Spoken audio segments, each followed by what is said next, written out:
طوفان، تلوار اور غداری، ریت پر گھوڑوں کی ٹاپوں کی گونج تھی، تلواریں سورج کی روشنی میں چمک رہی تھیں اور سلطان قطز کی گرجدار آواز عین جالوت کے میدان میں گونجی۔ واہ تھسلا ماہ! منگولوں نے کبھی شکست نہیں دیکھی تھی، مگر آج تاریخ بدلنے والی تھی۔ ہوا میں جنگ کی بو تھی، صحراؤں کی ریت چیخ رہی تھی جیسے کوئی آنے والے طوفان کا پیغام دے رہی ہو۔ دریائے نیل کے کنارے مملوک سلطان سیف الدین قطز کے خیمے میں چراغ جل رہے تھے اور قاہرہ میں لوگ دم سادھے سن رہے تھے کہ ان کا بادشاہ کون سی راہ چنے گا، زندگی یا جنگ۔ منگولوں کا عروج اور اسلامی دنیا کا زوال، بغداد کے کھنڈرات ابھی تک جل رہے تھے۔ عباسی خلافت کی کتابیں دریائے دجلہ میں بہا دی گئی تھیں اور ان کے سیاہ سیاہی سے پانی تک سیاہ ہو گیا تھا۔ ہلاکو خان کے جنگجوؤں کے گھوڑے شام، حلب اور دمشق کی زمین روند چکے تھے۔ اب ان کی نظریں مصر پر تھیں۔ ہلاکو خان خود کسی اور محاذ پر مصروف تھا، مگر اس نے اپنا سب سے قابل سپہ سالار قطبگہ نویان کو ہزاروں منگول سپاہیوں کے ساتھ مملوک سلطنت کو ختم کرنے بھیجا تھا۔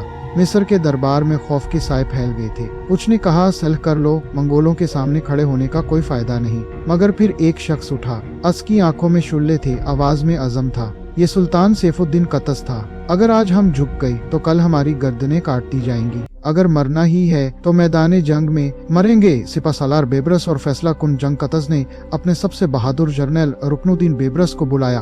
یہ وہی بیبرس تھا جو پہلے عباسی خلافت کے خلاف تھا، مگر آج اسلامی دنیا کو بچانے کے لیے تیار تھا۔ قطز اور بیبرس نے اپنی فوج کو ترتیب دیا۔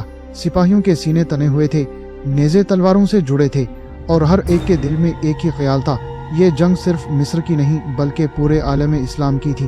3 ستمبر بیسر کی صبح عین جالوت کے میدان میں منگولوں کا جھنڈا بلند تھا۔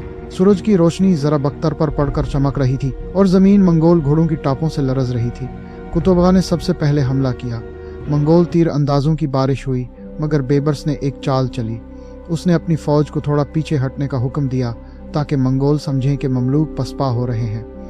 جیسے ہی منگول فوج آگے بڑھی، قطز نے نعرہ لگایا، وات اسلاما! یہ سنتے ہی مملوک فوج جھپٹ پڑی۔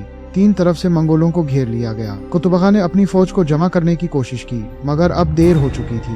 ایک زوردار وار کے ساتھ قطبگہ زمین پر گرا اور اس کا سر مملوکوں کے نیزے پر چڑھایا گیا۔ یہ وہ دن تھا جب پہلی بار منگولوں کو شکست ہوئی تھی۔ وہ جو ناقابل شکست سمجھے جاتے تھے، آج وہ بھاگ رہے تھے۔ فتح کے بعد غداری کا کھیل قطز قاہرہ کی طرف واپس روانہ ہوا۔ اس کی آنکھوں میں خواب تھے۔ یہ صرف ایک جنگ نہیں تھی، بلکہ اب وہ پورے عالم اسلام کو متحد کرنے کا سوچ رہا تھا، مگر اسے معلوم نہیں تھا کہ اس کے قریبی لوگ ہی اس کی جیت کے دشمن بن چکے تھے۔